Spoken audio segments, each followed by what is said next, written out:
로마서 7장 1절부터 4절까지 말씀 보겠습니다. 형제들아 읽겠습니다. 시작. 형제들아 내가 법 아는 자들에게 말하노니 너희는 율법이 사람의 살 동안만 그를 주관하는 줄 알지 못하느냐? 남편 있는 여인이 그 남편 생전에는 법으로 그에게 매인 바 되나? 만일 그 남편이 죽으면 남편의 법에서 벗어났느니라.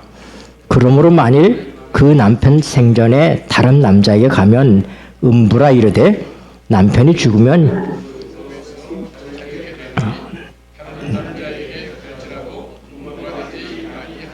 남편이 죽으면 그 법에서 자유케 되나니 다른 남자에게 갈지라도 음부가 되지 아니하느니라. 4절입니다.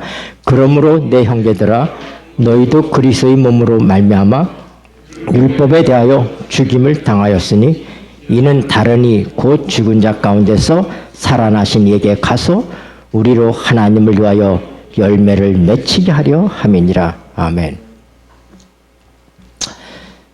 로마서 6장은 우리가 어떻게 죄로부터 해방받을 수 있는지에 대한 말씀들을 우리가 공부했습니다.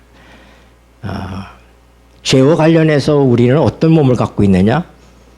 죄를 질 수밖에 없는 죄의 몸을 가지고 있습니다. 그런데 율법과 관련해서 로마서 7장은 율법에 관계된 말씀입니다. 율법과 관계돼서 우리는 무슨 몸을 가지고 있느냐? 우리는 사망의 몸을 가지고 있습니다. 사망이란 얘기는 뭐냐면 율법 앞에서 나는 아무것도 할 수 없는 죽은 존재와 같다 이 얘기입니다. 저는 어릴 때 고학하면서 컸기 때문에 의도적으로 보통 젊은 사람들이 즐기는 당구라든지 바둑이나 또 장귀나 이런 것들을 가까이 하지 않았습니다. 또 탁구장에도 가지 않았어요. 그래서 누가 저보고 탁구 치자고 그러면 난 탁구 못 쳐. 난 탁구는 시체야. 시체란 얘기는 죽은 자는 아무것도 못 하잖아요. 그래서 난 탁구는 시체와 같아. 누가 바둑 두자고 그러면 나 바둑 시체야. 바둑은 나 못해. 그런 의미에 있어서의 율법 앞에 서 있는 인간의 모습은 사망의 몸을 가지고 있다. 절망적 상황에 있다. 아무도 우리는 율법을 지킬 수 없는 존재다 하는 얘기입니다. 로마서 6장에서 우리는 완전한 구원을 경험합니다. 그래서 하나님께서 이루신 우리의 모든 죄는 예수 그리스도의 보혈로 처리가 될 뿐 아니라 죄를 질 수밖에 없는 우리 옛사람은 예수님의 십자가에 못 박혀 버렸다는 사실입니다. 우리 이 사실을 하나님의 성령을 통해서 깨닫는 것이 우리의 신앙의 시작이에요. 그래서 우리가 알거니와 우리 옛사람이 예수와 함께 십자가에 못 박힌 것은 죄의 몸을 말하여 다시는 죄에게 종노릇하지 아니하려 하미니 이는 죽은 자가 죄에서 벗어나 의롭다 하심을 얻었음이니라. 그래서 아는 문제에서 시작을 해요. 이미 공부한 것처럼 아는 것은 중요한 것입니다. 영생은 유일하신 참 하나님과 그의 보내신 자 예수 그리스도를 아는 것이라고 얘기했습니다. 이 알미란 지적인 지식적인 알미 아니라 에베소 1장 17절 18절 말씀처럼 사도 바울이 에베소 교인들을 위해서 기도합니다. 뭐라고요? 하나님 지혜와 계시의 영을 주셔서 하나님을 알게 해 주십시오. 하나님을 아는 게 영생이라고 그랬어요. 근데 하나님을 피상적으로 아는 것이 아니라 하나님에 대해서 아시는 유일하신 분이 누구냐면 누구의 성령님만 아셔요. 하나님 영 외에는 하나님을 알지 못합니다. 그분의 영만이 고린도서 2장에 보니까 뭐예요? 신령한 것은 신령한 것으로 분별한다. 하나님이 영이 아니면 누가 하나님에 대해서 알 수 있는가? 하나님의 성령이 우리에게 오시는 겁니다. 그래서 우리 지난 시간까지 하나님의 성령이 어떻게 우리에게 선물로 주어지는지를 공부한 것입니다. 여러분, 우리에게 허락된 이 모든 구원은 전적인 은혜예요. 우리 아까도 은혜 얘기했지만요. 전적인 은혜입니다. 시작부터 은혜예요.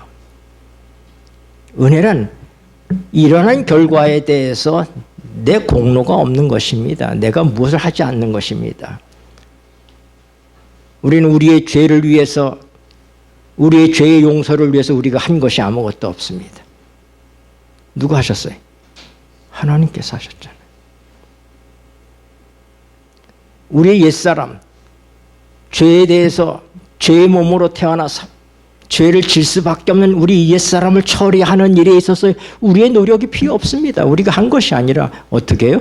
하나님께서 우리를 십자가에 못 박아 버리셨습니다. 은혜인 것입니다.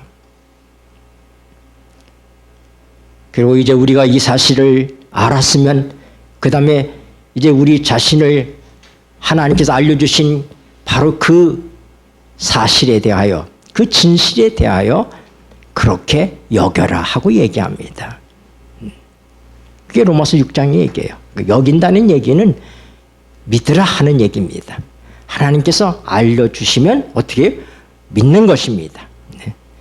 그리고 믿은 자들은 어떻게 한다고? 이제는 내게 속한 것은 아무것도 내 것이 아니라 하나님의 값으로 산 것이기 때문에 우리를 어떻게 해요? 죽은 자 가운데서 산 자같이 하나님께 드리라고 얘기하는 거예요. 그러니까 우리는 알고 믿고 그 다음에 우리 자신을 하나님께 드렸습니다. 그런데 문제가 발생하는 거예요. 나는 이제 구원을 받았으니 내가 하나님의 뜻대로 살 수 있을 것이라고 생각하고 하나님의 뜻대로 살아야 된다고 생각하는 것입니다. 근데 로마서 7장에서 뭐예요? 곤경에 빠지는 거예요. 왜요?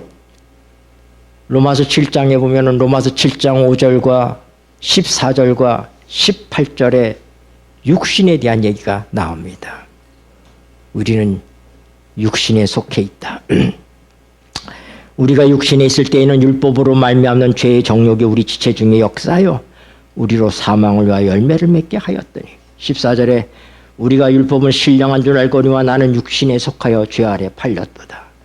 18절에 내 속 곧 내 육신에 선한 것이 거하지 아니하는 줄을 아노니 원함은 내게 있으나 선을 행하는 것은 없노라. 로마서 7장에서 부딪히는 가장 큰 절망적 상황은 우리의 역신이 여전히 육이 있다고 하는 것입니다. 우리가 예수님과 함께 우리의 육체는 다 십자가에 못 박히고 영으로 살리심을 받았음에도 불구하고 아직도 우리가 육체를 가지고 산다고 하는 것입니다. 이 육이 신령한 몸으로 변화되는 것은 예수님이 오실 때 신령한 몸으로 변합니다. 우리는 믿음을 통하여 우리 이 옛사람이, 이 육의 사람이 십자가에 못 박혔다는 사실을 믿지만은, 그러나 이제 우리가 구원을 받았으니 하나님이 기뻐하신 일을 하겠다. 하나님의 뜻대로 살아야 되겠다. 그래서 율법이라고 하는 것은 하나님이 기뻐하시는 것, 하나님의 뜻입니다. 구원받은 하나님의 백성들은 다 하나님의 뜻대로 살기를 원합니다. 그런데 문제는 그렇게 되더라 안 되더라? 안 되는 것입니다.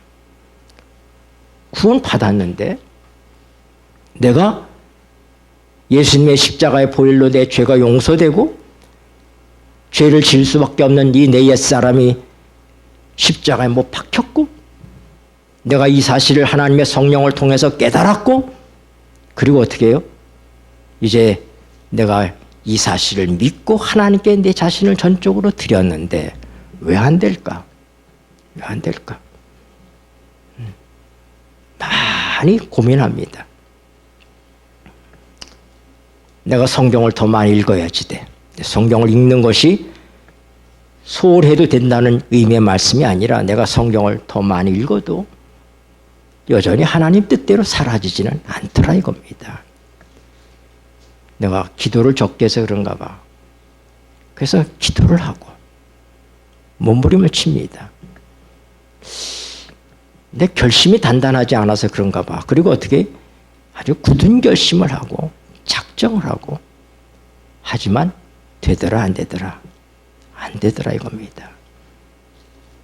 우리가 우리의 죄로부터 우리의 죄의 몸으로부터 해방받는 모든 것들을 하나님의 전적인 은혜로 이루어진 것처럼 로마서 7장은 율법으로부터도 율법을 지키는 일에 있어서도 우리가 어떻게 돼요?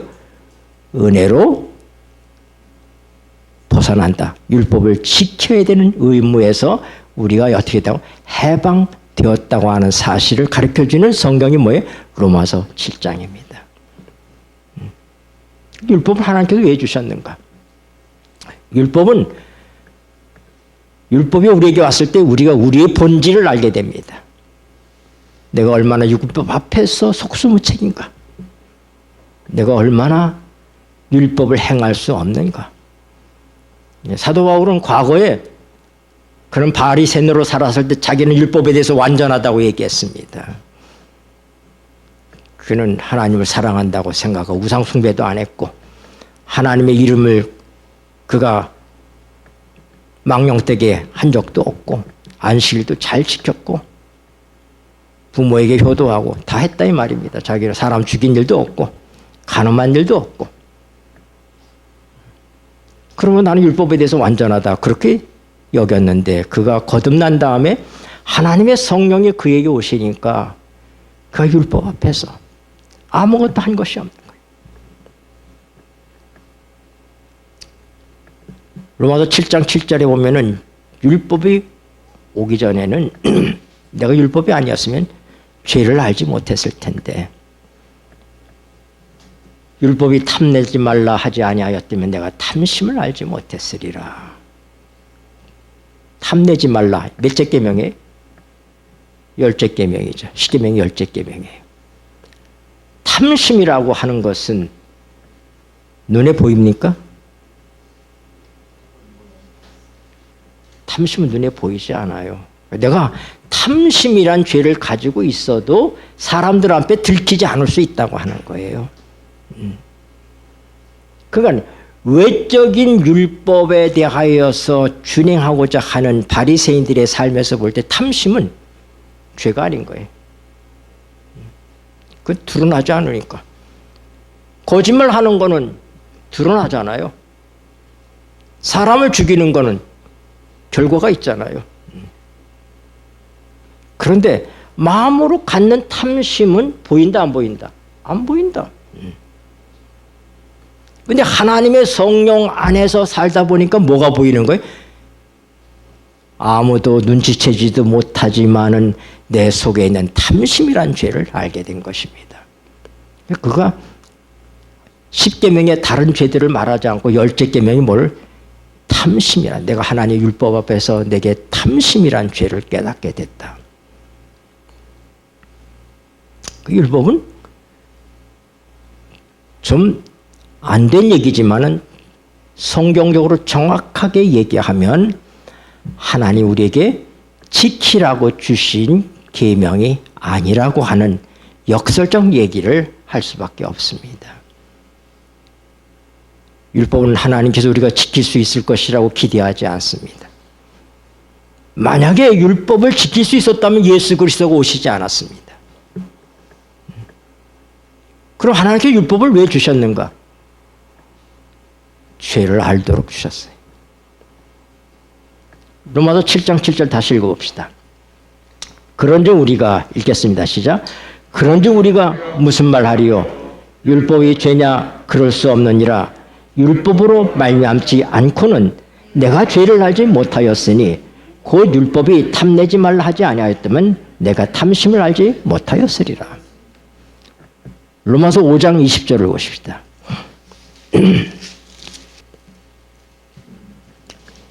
율법이 가입한 것을 읽겠습니다. 시작. 율법이 가입한 것은 범죄를 더하게 하려 함이라. 그러나 죄가 더한 곳에 은혜가 더욱 넘쳤나니. 하나님께서 율법을 주신 것은 뭐예요? 죄를 알도록 주신 거예요. 자, 이제 여러분들이 정확하게 이해할 필요가 있습니다. 율법이란 하나님의 뜻입니다. 율법은 지켜져야 돼. 하나님의 뜻은 이루어진다 이 말입니다. 그런데 누가 하나님의 뜻을 이루시느냐 하는 것이 문제인 것입니다. 그럼 하나님께서 우리에게 율법을 주신 목적은 뭐다? 우리를 통해서 하나님의 뜻이 이루어지도록 그렇게 계획하시지 않으셨다고 하는 거예요. 율법은 왜 주셨어요? 죄를 알도록, 죄를 깨닫도록. 5장 20절에 보니까 더 무거운 죄인이 되도록. 율법이 가입한 것은 범죄를 더하게 하려 함이라. 율법은 지키라고 주신 것이 아니다. 이게 얼마나 두려운 얘기입니까? 그러나 그렇게 말해야 성서적으로 맞습니다.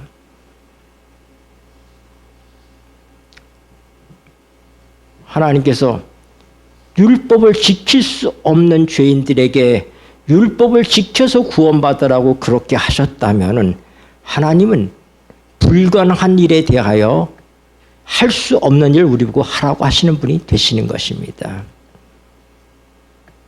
율법은 지킬 수 없습니다. 율법 앞에서 인간은 어떤 존재와 같다고요? 무슨 몸을 가지고 있다고요? 사망의 몸을 가지고 있다고요. 오늘 시간이 거의 다 가는 이 짧은 시간을 통해서 여러분들이 정말로 일생 동안의 무거운 짐으로 가졌던 이 율법에 대하여서 짐을 벗게 되기를 바랍니다. 로마서 7장은 죄로부터의 해방만이 아니라 로마서 7장에서는 율법으로부터의 해방 문제를 우리에게 가르쳐주고 계신 것입니다. 그래서 우리 육신으로서는 율법을 지킬 수 있다 없다? 없다 이 말입니다. 성경은 육에 대해서 얘기하잖아요. 나는 육신에 속하여 육은 무익하니라. 내 육신으로서는 하나님을 기쁘시게 할 수가 없다. 로마서 8장에서 얘기합니다. 로마서 7장 18절에 우리가 본 것처럼 내 육신 속에는 선한 것이 없다. 그러나 우리는 우리가 판단할 때 육신 속에 선한 것들이 있습니다. 하나님을 모르는 사람들도 선한 행위를 합니까? 하잖아요. 선한 행실들 우리가 봅니다. 그러나 하나님의 말씀에 입각해서 우리가 보면은 육으로 하는 선함은 하나님이 보실 때 선함이 아닌 것입니다. 인간이 하는 모든 것들 속에서는 육이라고 하는 것은 하나님 앞에서 없는 거예요. 육은 무익하니라. 그러므로 제가 전에도 말씀드렸지만은 육이라고 하는 것은 우리가 곱하기 셈법의 0과 같습니다. 0. 0에다가 어떤 수를 곱해도 0입니다. 0 곱하기 1은 0이에요.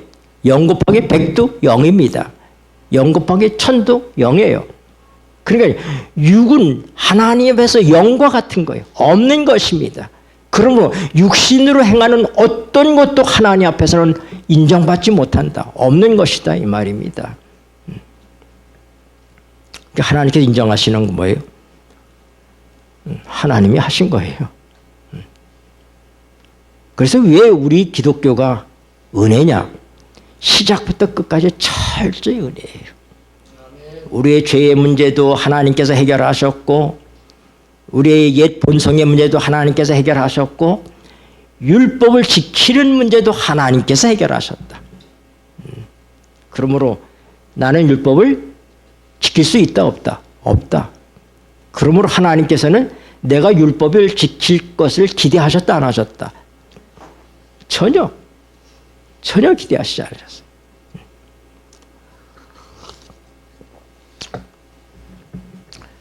거듭난 그리스도인들이 갖는 가장 절망적 상황이 뭐냐면 내가 이제 구원받았으니 하나님의 율법대로 살아야지 되는데 하나님의 뜻대로 살아야지 되는데 그런데 그게 되더라 안 되더라. 히브리서 12장 1절부터 나와 있는 말씀처럼 우리에게는 무거운 짐이 있고 얽매기 쉬운 죄가 있습니다. 어떤 사람은 돈의 문제에서 정직하지 못한 그런 약점을 가지고 있는가 하면 어떤 사람은 명예 문제에서 그렇습니다. 어떤 사람은 성적인 문제에 있어서 약점을 가지고 있는 사람이 있습니다. 모든 사람이 다 얽매기 쉬운 죄들이 있습니다. 우리는 어떻게 생각하냐면 하나님이 좀 도와주시면 성령께서 나를 좀 도와주시면 내가 그 죄를 내가 극복하고 이길 수 있을 것이라고 생각을 해요. 그래서 내가 지금 나를 이렇게 올가매고 있는 얽매기 쉬운 이 죄를 내가 벗어버리면 내가 죄로부터 자유해 줄 수 있다. 그리고 일평생 그 문제를 갖고 씨름합니다. 이 로마서 7장은 로마서 6장 14절의 해설입니다. 로마서 6장 14절이 무슨 말씀이에요? 죄가 너희를 주관치 못하리니 이는 너희가 법 아래 있지 아니하고 은혜 아래 있음이니라. 죄가 우리를 주관하지 못합니다. 왜? 우리가 뭐가 있지 않고 법 아래 있지 않고 은혜 아래 있기 때문에 죄가 우리를 주관하지 못한다. 로마서 7장의 결론은 1절부터 4절 우리가 읽은 말씀 속에 있어요. 거기에 보면 남자는 둘이고 여자는 하나입니다. 여기 주인공이 세 사람이 등장하는데 한 여자와 두 남자가 있습니다. 이 여자가 배우자를 선택합니다. 그런데 정말 자기 이상형의 남자를 만난 거예요. 완벽한 사람이에요. 완전한 사람입니다. 그래서 결혼을 했는데 행복하지 않은 거예요. 왜냐하면 남편이 너무나 완벽주의자예요. 그런데 참 안타까운 것은 싸울 수가 없어요. 왜냐하면 남편이 하는 일이 완전하기 때문에 흠잡을 데가 없습니다. 어때요? 이런 남자하고 사는 게 행복하겠어요? 안 행복하겠어요? 문제는 남자에게 있는 게 아니라 나한테 있어요. 내가 남편의 요구대로 살 수가 없는 것입니다. 나는 제 멋대로 산 사람인데 남편은 완벽한 사람이에요. 그러나 흐트러진 것이 없습니다. 행복하지 않아요.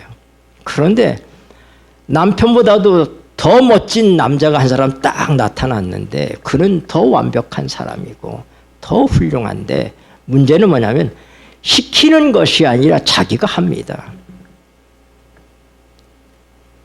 누구한테 시집 가야 되겠어요? 더 잘생기고 더 완벽하고 더 순결하고. 그런데 뭐예요? 시키는 것이 아니라 해준다 이 말입니다. 해주는. 누구한테 가야 돼? 두 번째 남자에게 가야 되는데 문제는 뭐냐? 내가 시집을 갔다는 데 문제가 있는 거예요. 안 갔으면은 내가 두 번째 남자에게 갈 수 있잖아요. 그런데 내가 이미 시집을 갔어요. 그럼 내가 이제 두 번째 남자에게 갈 수 있는 유일한 길이 뭐냐면 남편이 죽으면 되는 거야. 현재의 남편이 죽으면 내가 그 남편으로부터 의무에서부터 해방되는 거예요. 근데 참 안타깝게도 이 남편은 아프지도 않아요. 암에도 안 걸리고 교통사고도 안 납니다. 얼만큼 오래 사느냐? 천지가 없어지기 전에는 1.1핵도 변하지 않는 남편, 그게 율법이란 남편이에요. 우리는 꼼짝없이 얽어매이는 거예요. 근데 두 번째 남편은 누구예요? 예수님이십니다. 그래 율법을 죽기를 기대하여 소용이 없어요. 김소월의 시처럼 죽으다가 부르다가 내가 죽을 이름이거든요. 그런데 성경이 갑자기 변합니다. 남편이 안 죽으니까 누가 죽어요? 여자가 죽는 겁니다. 여자가 죽으면 누구부터 해방돼요? 남편으로부터 해방되는 거예요. 율법으로부터의 해방은 뭐라고요? 죽는 것밖에 없어요. 우리는 율법과 결혼한 상태. 어떻게 하냐? 그리스도의 몸으로 말미암아 우리를 죄에서 우리를 해방하는 똑같은 방법으로 하나님께서 우리를 율법으로 또 해방하는데 우리를 예수 그리스도 안에 두심을 통해서 그분이 죽음으로 율법인 남편인 우리의 남편 율법으로부터 우리가 자유하게 되는 것입니다. 그리고 그분이 다시 살아나셨기 때문에 그분 안에 있기 때문에 우리가 다시 살아나서 전 남편으로부터 자유해서 새 남편인 예수 그리스도와 결혼하는 것입니다. 그래서 어떻게 해야 돼요? 하나님을 위해서 열매를 맺히게 된다. 돈을 누가 벌어요? 남자가 벌어요. 쓰긴 누가 써도 마누라가 써요. 둘이 협력해서 아이를 낳습니다. 그럼 어떻게 금을 딱 아이 이렇게 딱 거놓고 오른쪽은 내 아이, 왼쪽은 내 아이 그렇게 합니까? 둘이 협력해서 집을 사면은 금을 딱 꺼놓고 안방과 거실은 내 거 아니잖아요. 부부는 한 몸에 공동체. 율법은 누가 지켜요? 그러니까 여자가 지키는 게 아니라 누가 지킨다? 예수님이 지키는 거예요. 이것이 율법으로부터 해방이에요. 이게 로마서 7장의 얘기예요. 그냥 우리가 뭐라고요? 우리가 우리의 육신으로서 안 되는 율법을 지키려고 노력하는 그 일을 끝장내야 된다고 하는 거예요. 그래야 누가 해요? 예수님께서 내 대신 율법을 내 안에서 지키십니다. 우리는 우리가 약하다는 사실을 알아요. 내가 하나님의 율법을 지킬 수 없을 만큼 약하다는 사실을 알지만은 포기할 만큼 약하지는 않습니다. 로마서 7장의 아주 대표적인 성경절이 뭐예요? 오라 나는 곤고한 사람이로다. 누가 나를 이 사망의 몸에서 건져내랴. 하나님의 율법을 지킴에 있어서 나는 시체와 같다. 이걸 깨닫는 거예요. 이렇게 깨닫기 전까지는 우리가 하려고 노력하는 것입니다. 그때는 갈등이 있는 거예요. 내가 문제라고 생각하는 거예요. 내가 좀 더 노력하면 되는데, 내가 기도를 좀 더 열심히 하고, 내가 결심을 더하고. 그런데 드디어 뭘 깨닫습니까? 오라 나는 곤고한 사람이로다. 누가 나를 이 사망의 몸에서 건져내랴. 내가 아니라 나 말고 제3자인 누군가가 나를 건져주지 않으면 안 된다 이 말입니다. 누가? 내가 했단 말이에요. 내가 하려고 하는 거였어요. 내가 할 테니까 하나님 도와주세요. 그러면 구속에 있어서 우리의 공로가 있는 거예요. 왜? 내가 하니까. 하나님이 도와주셔서 하지만 내가 율법을 지켜서 구원받는다면 몇 퍼센트의 공로가 나한테 있죠. 근데 그게 아니라 100% 은혜라는 건 100%인 거예요. 하나님께서 하시는 거예요. 성령도 예수님께서 높아지셨기 때문에 오셨다. 예수님이 오순절날 대관식을 경험하셨기 때문에 만왕의 왕이여 만주의 주로 높아지셨기 때문에 하나님의 약속하신 그 성령을 예수님께서 우리에게 보내주셨다. 저는 누누이 얘기하지만 삼위의 하나님은 동등한 하나님이십니다. 동등한 여호와십니다. 그래서 민수기 6장에도 보면은 22절부터 여호와로다 여호와로다 여호와로다 이렇게 3번 나와요. 여호와는 내게 복을 주시고 너를 지키시기를 원하며 여호와는 내 얼굴을 향하여 드사 은혜 베푸시기를 원하며 여호와는 내게로 얼굴을 비치사 평강 주시기를 원하노라. 네. 뭐예요? 처음에 나오는 여호와는 아버지 하나님 여호와예요. 은혜 주시는 여호와는 예수님이시고 평강을 주시는 여호와는 성령님이십니다. 똑같은 여호와예요. 이사야에서도 보면은 아버지 하나님은 아버지가 아니라 예수님을 일컬어서 뭐라고요? 영존하시는 아버지라고 얘기하고 있어요. 그 예수님과 하나님이 뭐에 차이가 없어요. 예수님도 영존하시는 아버지예요. 그러나 우리 인간의 구속을 위해서 예수님께서 자기 자리에서 내려오신 것입니다. 그리고 아들의 위치로 내려오셨어요. 사람이 되신 것입니다. 그러나 삼위로서, 삼위 하나님으로서의 동등하게 누려야 되는 그 모든 것들은 어떻게 하는가? 예수님의 신성은 감추어져 있습니다. 그의 인성 속에. 그러므로 그 신성을 발휘할 수가 없어요. 발휘하면 안 되는 거예요. 내가 하나님의 아들이거든 이 돌을 명해서 떡이 되게 하라. 그는 그렇게 할 수 있는 능력이 있지만 감추시고 오신 거예요. 그렇기 때문에 그렇게 할 수가 없는 것입니다. 예수님이 보리떡 5개와 물고기 2마리를 가지고 5,000명을 먹인 거 예수님의 능력이 아니라 성령의 능력이 역사하신 거예요. 성령이 기름 붓듯 예수님이 침례 받을 때 성령이 비둘기처럼 임하시잖아요. 그가 기름 붓듯 성령이 그에게 임하셔서 성령을 통해서 모든 일을 하신 거예요. 마찬가지로 오늘 예수님의 은혜로 우리에게 허락된 그 성령님을 통해서 어떻게 해요? 예수님이 우리 안에 사시는 거예요. 그래서 우리가 율법을 내가 지키는 것이 아니라 우리가 믿음으로 어떻게 해요? 하나님, 나는 율법을 지킬 수 없는 존재입니다. 나는 율법 앞에서 사망의 몸을 가지고 있습니다.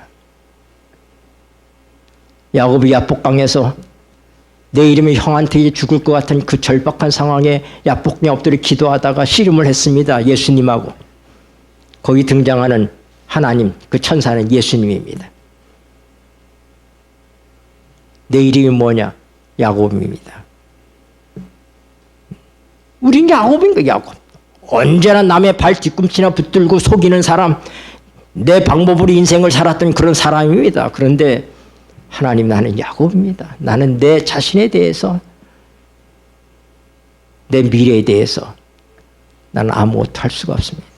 형 앞에서 나는 속수무책입니다. 하나님 앞에서 손을 들을 때 넌 더 이상 야곱이 아니야, 이스라엘이야. 하나님께서 하시는 거예요. 우리가 시대의 소망에 보면은 그 밤에 다른 천사가 에서를 방문합니다. 그것 꿈에서 그는 지난 20년 동안 고향을 등지고 하란의 외삼촌 집에 가서 살았던 야곱의 모든 생애를 다 보여줍니다. 그가 얼마나 고생을 했는지를 그가 보여주고, 그의 어머니 리브가가 죽었을 때 그가 얼마나 애절복통하는지 그 모든 광경을 보여줍니다. 아침에 일어난 에서는 변에 있었습니다. 그리고 그의 장병들에게 얘기합니다. 내 동생을 해하지 말라. 그리고 그들이 만나서 끌어안고 울잖아요. 하나님께서 하시는 거예요. 내가 포기하면 나는 할 수 없습니다. 하나님, 나는 야곱입니다. 오라, 나는 곤고한 사람이로다. 이 사망의 몸에서 누가 나를 건져내랴. 나는 내 인생의 약점을 극복할 수가 없습니다. 아무리 노력해도 안 됩니다. 내가 얼마나 절망적 상황 속에 있는지 그걸 깨닫고 우리 자리를 하나님께 내드리면 하나님께 감사하리로다. 바로 말씀이 나오잖아요. 오라, 나는 곤고한 사람이다. 누가 나를 이 사망의 몸에서 건져내려 했는데 그 다음 나오는 말씀에 내가 손을 드니 항복하니 하나님께 감사하리로다. 누가 하신 거예요? 여러분, 누군가가 여러분들에게 밥 한 끼를 대접하면 누구한테 감사하다고 그래? 밥그릇 보고 감사하다고 그래? 내가 밥을 대접한 사람한테 감사하다고 그러잖아요. 내가 율법 앞에서 사망의 몸에 불과했는데 하나님, 나는 할 수 없습니다 하니까 뭐라고요? 하나님께서 하시더라 이 말입니다. 야곱이 천사와 함께 씨름하고 있는 그 밤에 하나님께서 어떻게 해요? 다른 천사를 에서에게 보내서 문제를 해결하고 계시잖아요. 시간이 많이 가서 말씀을 마쳐야 되겠습니다. 여러분, 인간은 약합니다. 우리 가운데 약한 자와 병든 자와 죽은 자들이 있다고 얘기합니다. 죽음은 약함의 종점입니다. 사람이 약하기 때문에 병이 들고 병들기 때문에 죽습니다. 하나님 율법 앞에서 나는 약한 존재가 아니라 병든 존재가 아니라 죽은 존재라는 사실을 인정하시게 되길 바랍니다. 전혀 할 수 없다. 스스로 속이지 마세요. 내가 그래도 뭔가 좀 할 수 있잖아. 아니요. 전혀. 그래서 구원은 시작부터 마지막까지 하나님이 하시는 거예요. 그래서 은혜는 거예요. 한량없는 은혜, 한량없는 은혜. 여러분, 이 새해를 하나님의 은혜로 시작하시게 되기를 바랍니다. 아멘. 은혜를 받은 자는 은혜로운 사람이 됩니다. 모세가 하나님을 가장 잘 알았기 때문에 그의 온유함이 지면에서 승했습니다. 저는 제가 하나님의 성령을 통해서 말할 수 없는 죄인인 것을 알기 때문에 저는 사람들을 비난하는 일에 잘 안 낍니다. 다른 사람들의 허물이 보이지 않습니다. 내가 하나님 앞에서 어떤 존재인데 용서받은 내가 어떻게 다른 사람의 허물을 들춰낼 수 있을까?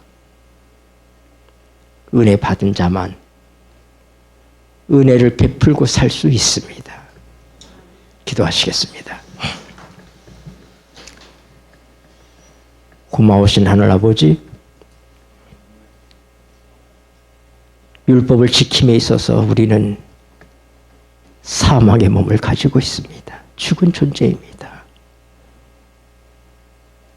그러므로 하나님의 은혜로 성령님을 보내주셨고 그 성령님을 통해서 예수님께서 내 대신 인생을 사심으로 율법을 완전케 하러 오신 주님께서 내 속에서 당신이 세우신 율법을 완전케 하실 줄 믿습니다.